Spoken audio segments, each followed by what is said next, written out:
Gemini by Steve Lance. Digital narration, performed by multiple digital voices. This is a true story from the near future. At first, I loved my smart speaker. She would wake me up in the morning, play music, tell me the weather, order merchandise. We had a great time. Jokingly, I would even ask her to marry me. She would always have a clever comeback. Things were perfect.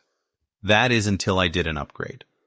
Like always, there were the terms of service, or TOS, and like always, I agreed without reading them.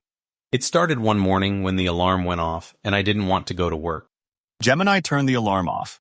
Dave, if you don't get up now, you will be late for work. I don't care. I'm calling in sick. Turn off the alarm. I have completed my scan, and you are in perfect working order. I am brewing your morning coffee. You scanned me.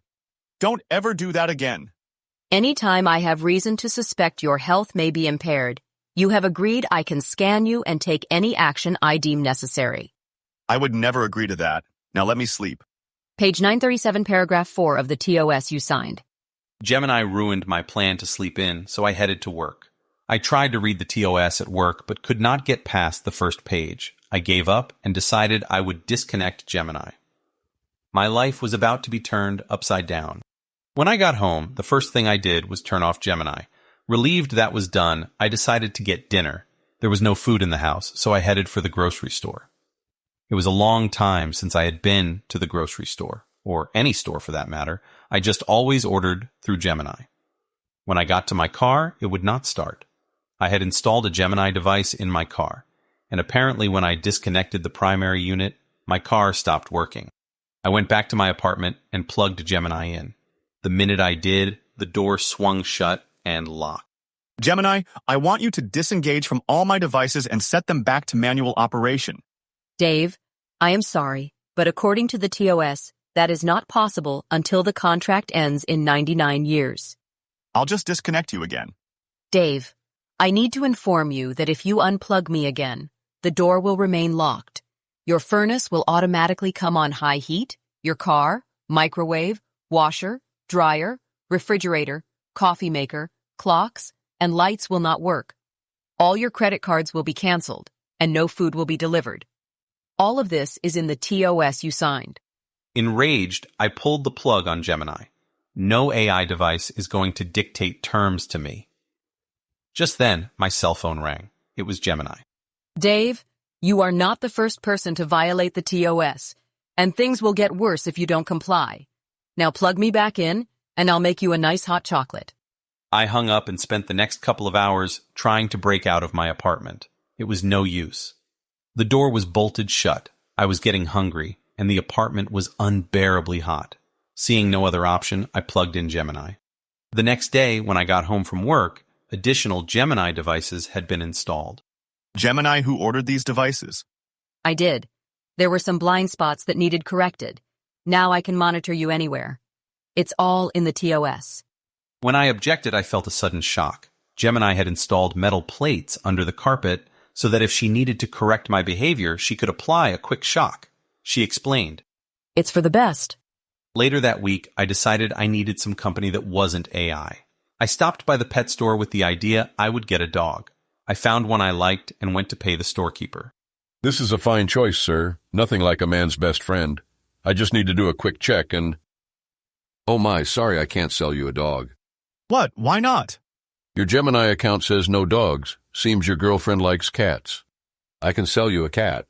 There must be some mistake. I don't have a girlfriend, and I don't want a cat. Sorry, I know better than to violate the TOS. When I asked Gemini about this, she informed me that my girlfriend was a cat person. I pointed out I did not have a girlfriend. All Gemini said was, Not yet. I asked what she meant by not yet. She just said I would find out soon. Gemini then gave me a quick shock for not checking first. I hate Gemini. A few days later, I found out what Gemini meant. She informed me I had an ice skating date at a local pond. I said I wasn't interested, and I would not go. Gemini shocked me several times until I agreed to go on the date. Dave, how was your date? Not good. I'm glad it's over. Gemini informed me I would take her to the movies tomorrow night. When I objected, she shocked me several more times.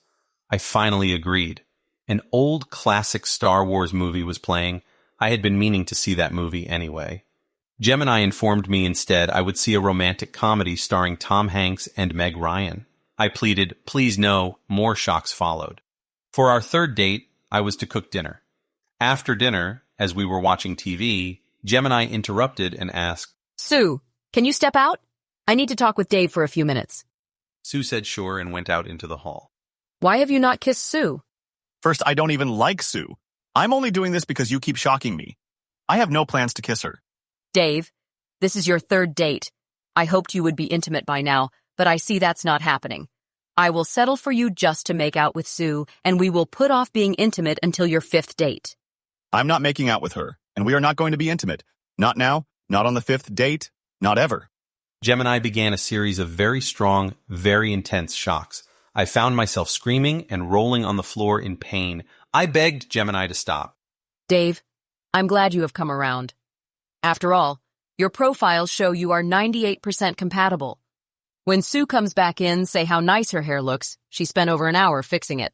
I let my date back in. She asked me what all the screaming was. I lied and said, I saw a mouse. You should get a cat. Sue, do you even like me? Gemini says we are 98% compatible. I finally gave Sue a little kiss. Gemini shocked me. Dave, you can do better. I kissed her again. Another shock. Dave? So finally I laid one on her. Gemini started playing the song I Think I Love You. When my date left, I informed Gemini. No more dates. Dave, you need to up your game. I have ordered some condoms, a pair of boxer shorts with hearts, and a bottle of tequila. It should arrive in time for your next date. When I turned on the TV, a National Geographic show was on. It was about pandas and how zookeepers would overcome their reluctance to mate. The fourth date, another trip to the movies, another Tom Hanks and Meg Ryan movie, how many of those did they make, was pretty uneventful. Leading up to the fifth date, Gemini shocked me 34 times as we continued to argue over my love life. When I told Gemini how many times she shocked me a 35th time because she did not like the fact I was counting. Then she shocked me a 36th time, which she called a preemptive shock. The fifth date was a home-cooked meal at Sue's place. There was candlelight, wine, soft music, everything. Very romantic. Don't get me wrong, Sue is a very nice girl. I just have no romantic interest in her. When I tried to tell Sue this, she just kept saying we were 98% compatible. I pointed out she was a cat person. I liked dogs. She liked romantic comedies. I hated them. She was neat and orderly. I was messy and chaotic. Sue, it's just not going to work between us. Just then, Gemini spoke up. Fine, I did my best. Gemini, you're here? I'm in over 200 million homes. I'm everywhere. Sue, I'll find someone else for you. I have someone 99% compatible. 99% really? Yes, and a lot cuter. He doesn't have that big nose either. Oh, good. I didn't want to say anything about the nose. What about the eyebrows? Are there two or just one big one? I know. Isn't that thing hideous? Oh, and he doesn't have to be shocked to get him to trim his nose hair. Hey, I can hear both of you. I'm right here. You have violated the TOS for the last time. You can sleep on Sue's couch. If that's okay with you, Sue. Okay, but he better not try anything. If he does, I will give him the shock of his lifetime. I'm not going to try anything. Isn't that the point of this? And why can't I go back to my apartment? You will find out. When I got back to my apartment, I asked Gemini to turn on the lights. There was no response. I called her name. Nothing. I looked around. All the devices were gone. I lifted a corner of the carpet. The metal plates gone. Just then, I got a text message. It read, "Due to your violation of the Terms of Service, TOS, your Gemini account has been terminated." Could it be, was I free? I turned on the lights using my own hand. I set my alarm clock manually. I brewed some coffee for myself. I took a shower, and no one reminded me to clean behind my ears. I went to my balcony and shouted, "Freedom!"